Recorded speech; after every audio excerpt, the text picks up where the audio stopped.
In the shadowy underworld of Mexico's cartels, one man's name has been whispered with fear, respect, and disbelief. Fausto Isidro Meza Flores, known as El Chapo Isidro, once a trusted lieutenant, now a phantom kingpin.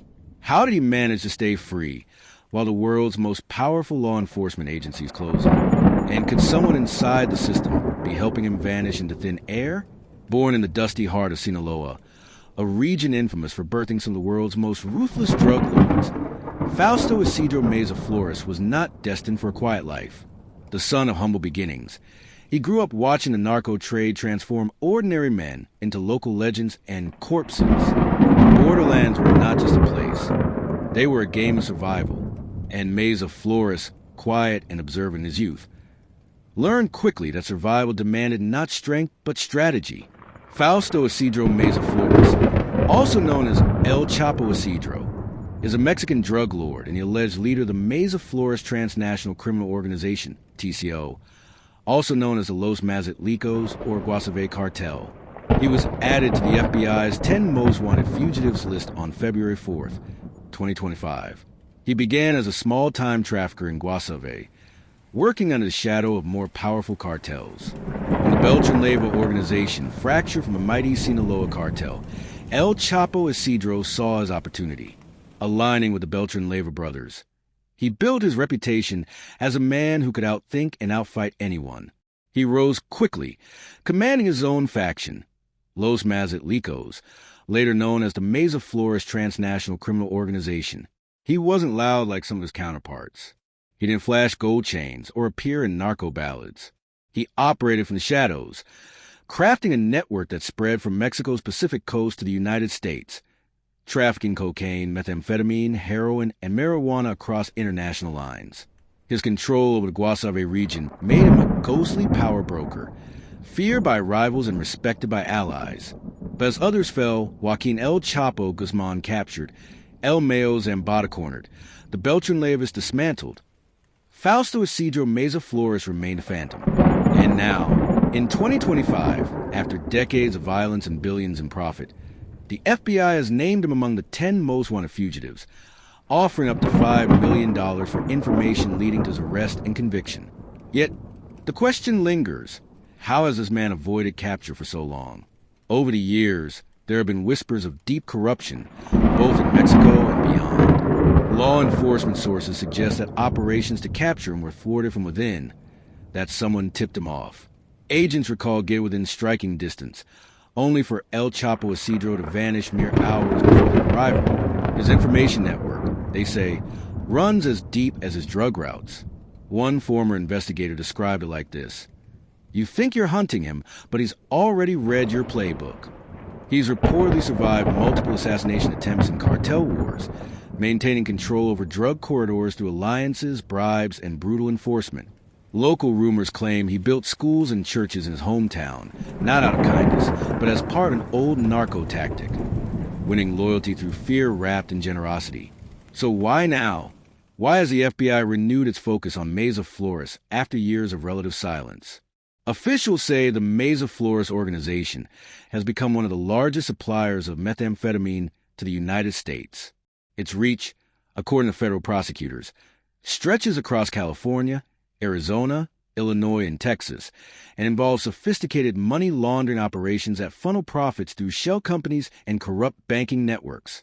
But every time the FBI, DEA, or Mexican Marines move in, he disappears. A pattern too clean to be luck, too consistent to be coincidence. Some within the FBI whisper what no one wants to say out loud, that inside help may be at play. Could officials, police, or even agents be feeding information to the Meza Flores network?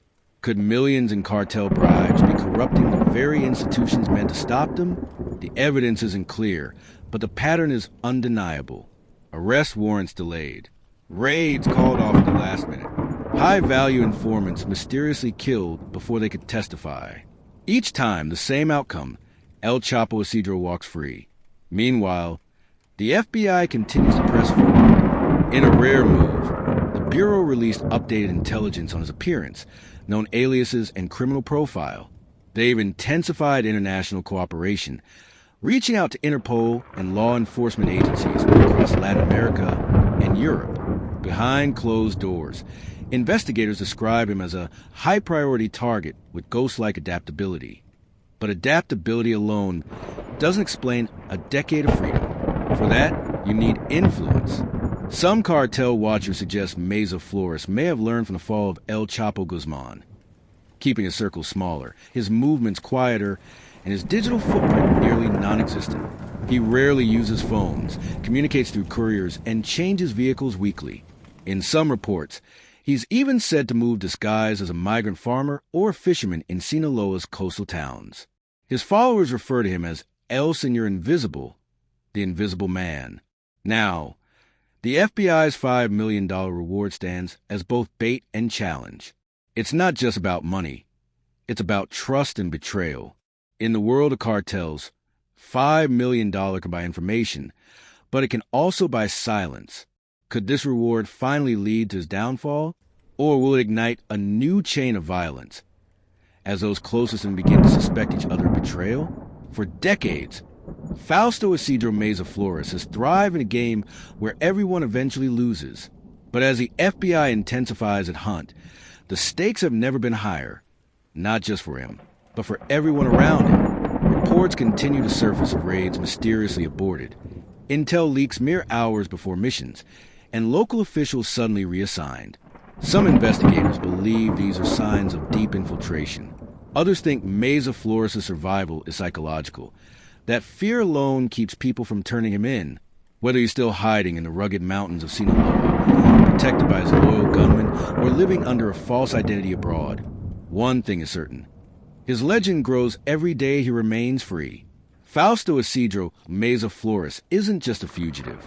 He's a symbol of power, corruption, and the failure of law enforcement to capture one of its most wanted. As his name joins the ranks of the world's most dangerous criminals, questions echo across both sides of the border. Is justice closing in? Or has El Chapo Isidro outsmarted the system for good?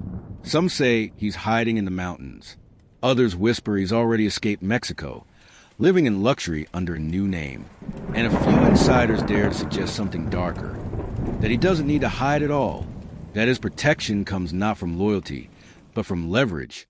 Until the day he's captured, one question will haunt investigators and the public alike. How do you catch a ghost who knows every move before you make it? If you have information leading to the arrest of Fausto Isidro Meza Flores, the FBI is offering a reward of up to $5 million. Contact your nearest FBI office or submit a tip at fbi.gov/tips. And remember, in the world of organized crime, truth is often the most dangerous secret of all.